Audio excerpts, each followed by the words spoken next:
Good morning, everyone. Welcome to Gulfstream. Today, Ron Nicoletti, Keisha Courtney will be joining us a little later on. She's up at Payson Park, actually, getting some interviews for, of course, next week's Curlin, Florida Derby. But a good handicapper that she is, we'll be showing her tickets in a little while. Starting today with a fast main track, firm turf course. Got the super high five with about $8,000 in it already. And, of course, a little later on, $1 million jackpot guarantee in the Rainbow Six. And we got an 11 race card today, so that starts in race number 6. So make sure you take a look at all the handicapping you need to do and get those tickets in. You got a chance to get a cool $1 million today, and that is not a joke. You can get some serious cash. So we'll see how that plays out a little later on. 2 pick fives this afternoon, a couple of pick fours, and Acacia already put her pick 5 ticket together, so let's take a quick look at it. And she's got a really nice $36 ticket, and I'm agreeing with her with the 2 and 5 in here with Empire Maker and Gunman, and she also used the 8 countdown, the 3 horses I used. Second race, she went 2 deep there with the 4 and the number 6, Chispito. We're going to stand on David Fawkes. Race number 3, she's going 2 deep in there with Big Cheeks and Ill Will. And in race number 4, I like Lovelorn Lady today, one of the horses she used. She also used the 3 and the 7 honorably. And in race number 5, she used the 4 and 6, the 4 in vain, the 6 bye-bye from Christophe Clement. Also got a stat that we'll show you on that horse a little later on. So really nice ticket, $36. You win that. Got money for the Rainbow Six a little later on. And as I mentioned, we're pretty much in agreement. I don't know exactly how she has her horses figured out in here, but we basically got the same try. I did start it off in here with the number 2, Maker of an Empire, who's turning back to the mile today after setting the pace. Yielded late to finish third against Similar that was going the mile into 16th. Mark Cassie is the trainer, and the jockey is Junior Alvarado. And Junior Alvarado, what a day yesterday. 5 wins, including back-to-back stakes, so he'll be in the irons today. The other horse I had some interest in was the 5 Gunman, who's going to the Mike Maker barn today after that claim. Going to turn back to the mile this afternoon. Pressed the top choice last time out before retiring to finish 7th. The new connections, Javier Castellano, going to handle that rematch this afternoon. I'm expecting some improvement. And the other horse is really interesting to me is the 8 countdown, is dropping to the 35 level and after facing maiden special weight competition, including that, you go back and you look at that set the pace third, was beaten only a neck. That was going 8.5 furlongs. It was back during July. Michael Matz hasn't started many horses at the meet, but they have all run well, and you're getting Jersey Joe Bravo in the saddle this afternoon. So that's how I see race number 1. We'll go to race number 2, and we'll be on the main track. At 5 1/2 furlongs, these are maiden claiming state-bred fillies, 3-year-olds, no scratches in the race. We're going to have 8 in the field this afternoon. And I did start it off with the inside horse, Skyfly, who's turning back today to 5 1/2 furlongs. You look at its last race, track to pace, finished second, was the favorite that afternoon against those 35 state-bred maidens, going 7/8 of a mile. So I like to turn back this afternoon. Jose Delgado, Paco Lopez in the saddle. The number 6, Chispito, one of the horses Acacia did use on her early pick 5 ticket, going to face state-bred runners at 5 1/2 furlongs. You look at the last race when it vied for the lead and finished third against those 25 open maidens going 3/4 of a mile. I'm going to stand on David Fawkes with horses making their second start, sprints on the dirt right here at Gulfstream Park. He's 13 for 62, really nice 21% win average, 50% in the money, and a nice return of investment of $2.73. It's sort of under the radar stat that everybody thinks, say, well, I don't know how David Fawkes does with second-time starters. This will tell you that he does very well. So that horse, I think you got to use on your ticket. Then the number 4, Our Love on the Run, has her claiming tag sliced in half today. She returned from the layoff. She showed some speed. She faded. That was against 50 maidens. That was going 5 furlongs on the turf. Georgina Baxter doesn't do this a lot, but when she does, she's 6 for 18, 33% with the grass to dirt angle. So good angle there. Really nice second race. So 1, 6, and number 4 for me. Race number 3 this afternoon, going to stretch it out to 7 furlongs on the main track. We did have a scratch in here of the number 6 horse, Florado. It was actually, I believe, the 2-1 morning line favorite. In the race, I always had 5 Big Cheeks on top of my ticket. who's stepping up to face winners after drawing clear the defeated five rivals. Why? At this 7 furlong distance. I think it's a tricky distance. Some horses like to run well at it, some don't. So I was impressed by this performance. The trainer's Bill Theranos, and he's got who? Junior Alvarado, so he can have another bang-up day, at least if he runs the way I think my selections might go. The number 2, Hold the Applause, is making the 3rd start of her current form cycle, stretching out to that distance of 7 furlongs after hitting the board in back-to-back sprints against similar, going shorter. Talking about a barn that's been waking up over the last week or so, and that is Rohan Crichton, and he's got Paco Lopez handling that added distance today. And Ill Will on the inside is going to stretch out to 7/8 after a 5-wide bid, produced that 4th-place finish. Going 5.5 furlongs for trainer Joe Orsino. So 5-horse field, lost the 6-horse in there, Florado, and I think the 5 is going to run well at that 7-furlong distance. Going to go to race number 4 this afternoon, and it's a 6-furlong maiden special weight for fillies 3-year-olds. We did have a scratch in here of the number 6-horse Freak, who was 9-2 on the morning line. And Lovelorn Lady, I think, is going to be the big favorite here, who's stretching out to 3/4 of a mile. I'm going to show you this horse. We're going to take a couple of looks at this horse. First, we're going to show you the pan or the head-on. First, we're going to show you the head-on of the 4. Having trouble at the start. Number 4 that afternoon just gets, sandwiched. I also wanted to show the pan of it just to show that she got shuffled back, in that race. So we'll see how this plays out. Now you're going to see it here. She just, there she goes. She just loses all chance at the beginning, and that was going 5.5 furlongs, so it's hard to recover, but she did a pretty good job. We're going to show you. We're going to switch to the top, and there she is after the trouble at the start. I thought she ran exceptionally well in here, for Saffie Joseph Jr. with Paco Lopez. You see her there. She's trying, as she might, to get the job done that afternoon after having that trouble at the start, and she runs very well for, as I mentioned, Saffie Joseph Jr. and Paco Lopez. So clean start, 2nd start. Going to be a good one today, I think. They're finishing 2nd. Number 3, Kalen's Charisma, is the daughter of Munnings, debuting for Bill Mott with Lasix. Solid morning work tab showing up on the Gulfstream Park main track. Most of Bill's horses are up at Payson Park. This one has been training over the track. I find that interesting. And who's riding? Junior Alvarado, so we'll see how he does. Then the number 7, Honorably, is the daughter of Honor Code, debuting for Brendan Walsh with Lasix.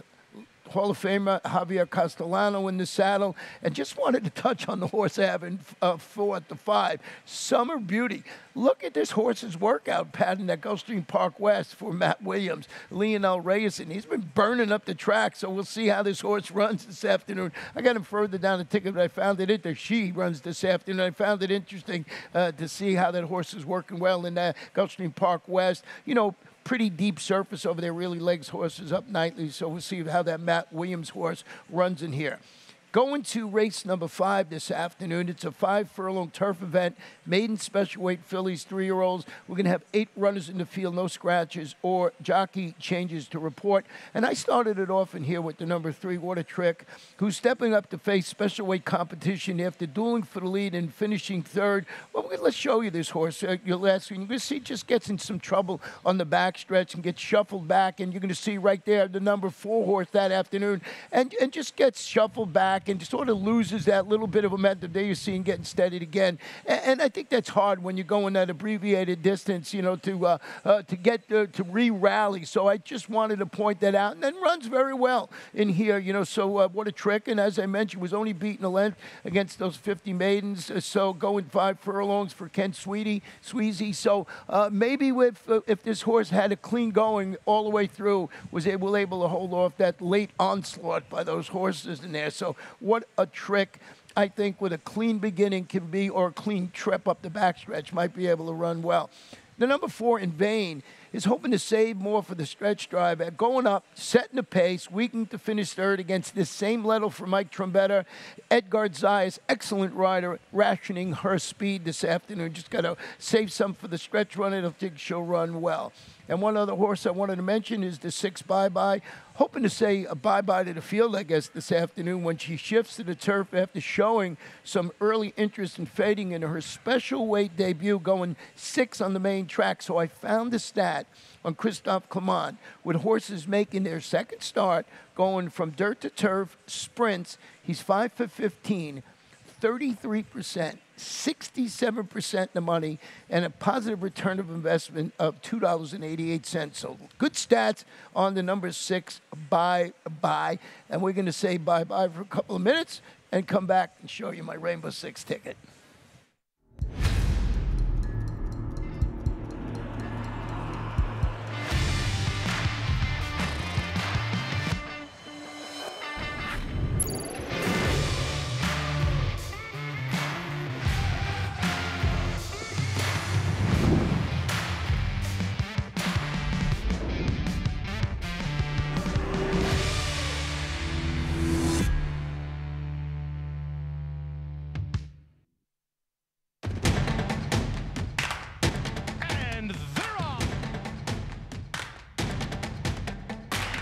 In the 2-path. Ground off first inside. Race.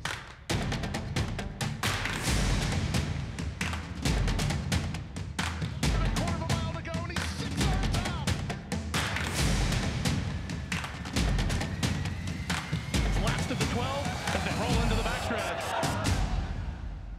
Welcome back to Gulfstream today, a couple of minutes before noon here on a really beautiful Sunday afternoon. Boy, have we've had great weather over the last couple of days. Cool in the morning, gets up to 80 in the afternoon. Fast main track, firm turf course. And $1 million jackpot guarantee in the Rainbow 6 this afternoon. That's right, 1000000 with a couple of commas. That means $1 million. And I stepped it up again. Like yesterday, I have a $64.80 ticket, hoping to do better than I did yesterday. I got my best bet in this opening leg with Mr. Leonardo, the only 3-time winner in the field, one of my favorite angles. And I'm also going to use Chow. In race number 7, I think Emma Rose and Mauclair are the one to beat in that spot. We'll see if we can get through those. Got my long shot in race number 8. It's Diligent for Ed Plesa Jr. Drops back, ran well at the distance that running today, and the level, I should say, 2 starts back, but I use Accessible and Super Energizer. I got lots of coverage all the way down. In race number 9, I think the 3 Flaming Hot might be the speed in there at 8-1. In race number 10, a horse coming off the bench, Rising Bella, 6-1. And in the last race, I thought I had the logical 3 in there with the 3, 6, and 11. 11 being Mr. Matuszek. So we'll see how that race plays out. But as I mentioned in race number 6, Mr. Leonardo, one of the angles I like is he being the only 3-time winner in the field. The horse has done something no one else in the field has done. Drop it to the 35 level. Got parked wide last time out. Finished 4th against 50 starter optional claimers going a mile in the 16th.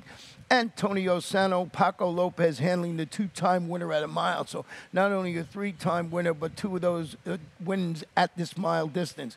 The other horse I did use on my Rainbow 6 was the 2 Chow, who's dropping to the 35 level this afternoon and responding in the first race after the $50,000 claim by Mike Maker with a sightseeing trip, sort of 6th place finish behind Mr. Leonardo, going 8.5 furlongs. That was on that softened turf listed as good. Javier Castellano handles the rematch this afternoon. I think this horse will run better. I mean, you're saying we got him for 50, dropped him for 35. A little bit of a shaky call in there. And then number 6, Uncle Fun, is wheeling back, hoping to finally notch the elusive victory after knocking on the door in 3 consecutive races, including that 2nd place finish behind Mr. Leonardo a couple of starts back. So if you like Mr. Leonardo like I do, I think you got to have Uncle Fun somewhere on your ticket. I think Uncle Fun named after my cameraman, Dennis. I'm not sure. I'm going to look into that a little later on. We'll see if that's the case. Race number 7 this afternoon.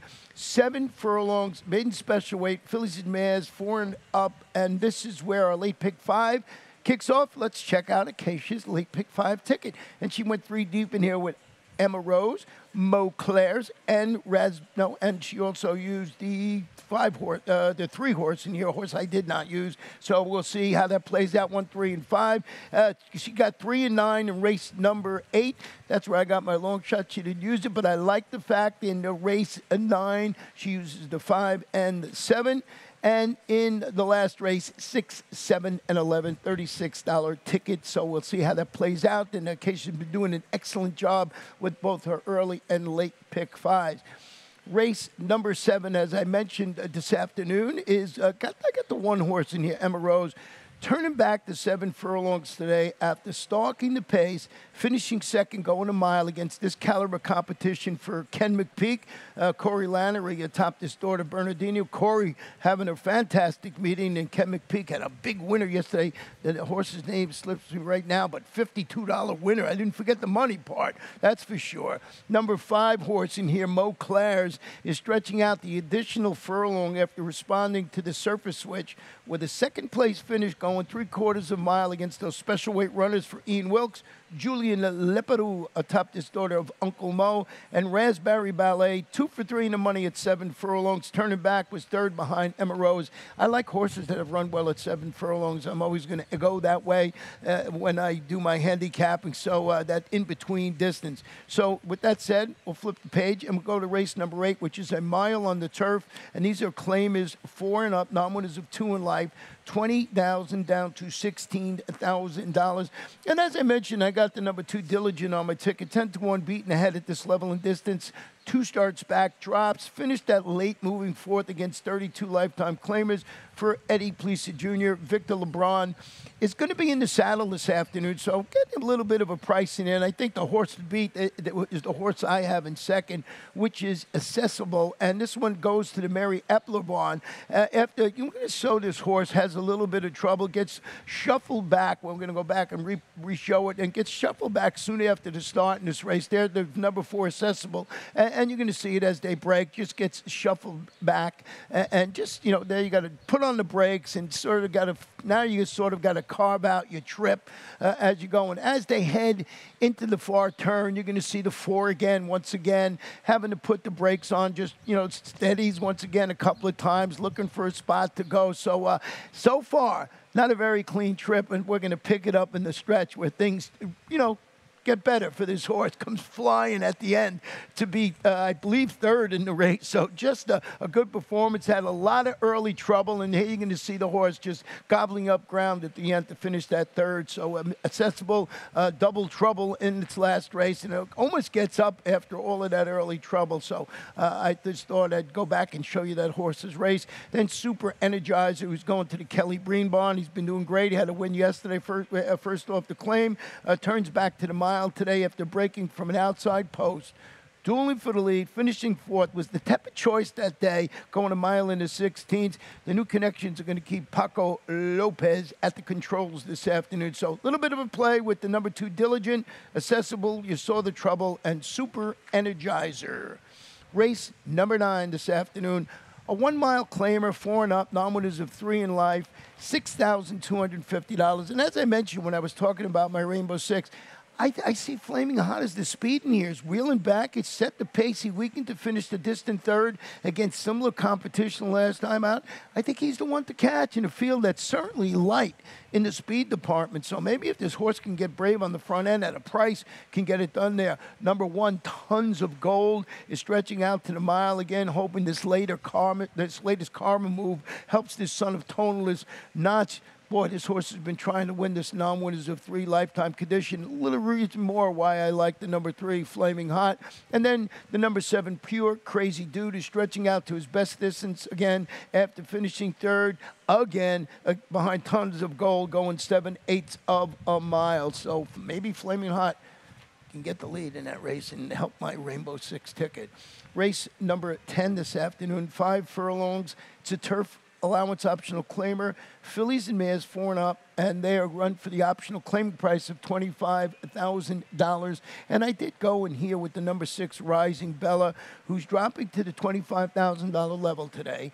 Turning back to 5 furlongs. First start since facing tougher, going longer. That was before going to the sidelines. Now, sidelines last March, actually, for Steve Clazeris. But he's got this daughter of Munnings working sharply on the Palm Meadows turf in preparation for that first start. And 364 days, actually. So we'll see how Rising Bella runs today at 6-1. Merseyside is making her first start since finishing an even third at this level and distance back in September. Safi Joseph really good with the 180-day-plus layoff.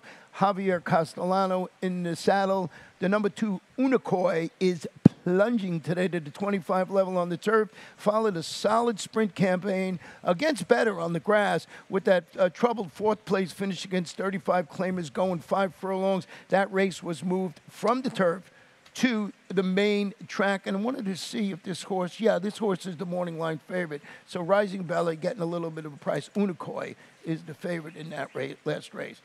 Race 11 this afternoon, about 7.5 furlongs on the turf. These are maiden claimers, 4 and up, $16,000. The tag scratched the 12 and the 13. And the number 11, Mr. Matushek. I looked this horse up. I think he's named after that character in that 1940, The Shop Around the Corner classic movie with Jimmy Stewart. The mean guy in that race was named Hugo Matushek. So maybe that's the reason. I don't know. I got to look into it further. But thought that was something I'd throw out there. Drop it to the 16 level after returning from the layoff to finish his stalk to pace 5th against 25 claimers, going a mile into 16th for Kelsey Danner. Javier Castellano handling the turn back to 7.5 furlongs. Great seeing Javier. He's back in form. He's looking real good on the horse.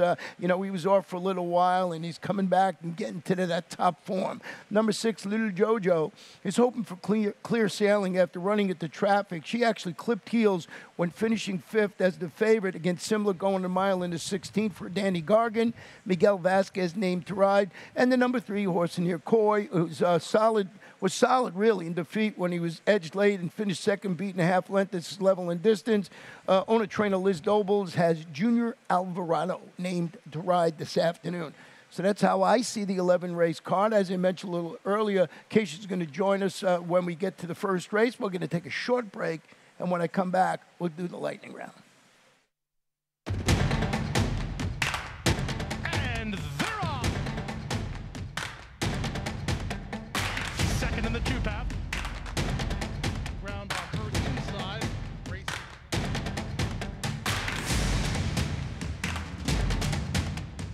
And a quarter of a mile to go, and he's 6 on top.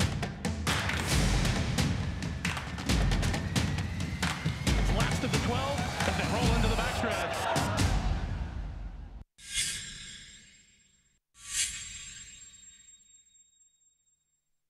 Welcome back to Gulfstream. Today, we got a sip of water, so I'm ready to go now with the lightning round. And what a day we had yesterday racing. And one of those races was won, Melody of Colors was won by Wink. And it was a pretty good performance. We'll go back and check that performance out. Talking about Javier Castellano, this horse hadn't run since over at Longchamp and came back. Wesley Ward actually got an 80 buyer for this performance. So I just thought it was great coming off the bench. And Javier, as I mentioned, looking real good on the horse. So that was Javier Castellano for Wesley Ward. But the performance of the day was probably this horse that was just so good in the Hurricane Birdie Pacific Gale. It was just an unbelievable performance. And you're going to see it. And this is Junior Alvarado in the saddle. And this horse, all the way around, you just said, once this horse gets out, he can't lose. He was just that impressive in that day. And he got an 89 buyer for this performance.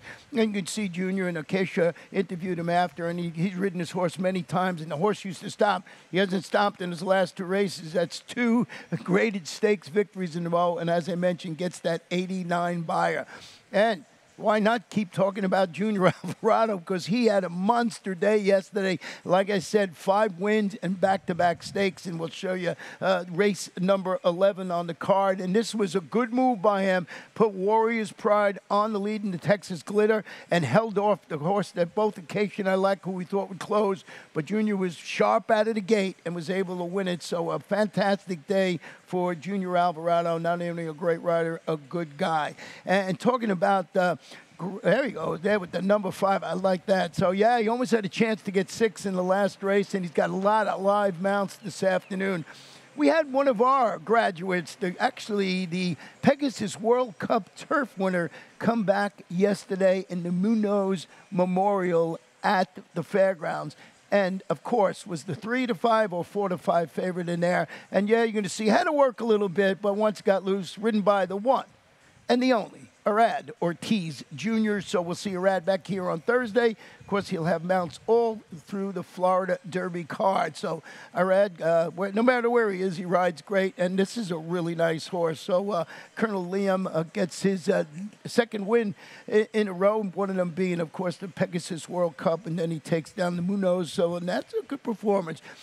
Hey, Florida Derby next week. We got a draw on Wednesday afternoon. It's going to be, I think, about 12:15, if I heard correctly. So make sure you pay attention. We'll be showing it on our website. So that'll be the draw for the Curlin Florida Derby. That will be this next Saturday, 6 days away. So what a week it's going to be next week. And that's about it for the lightning round. We're going to turn it over to Pete Aiello. He'll give you the scratches, changes, and I'll be back in a little while with my buddy Acacia.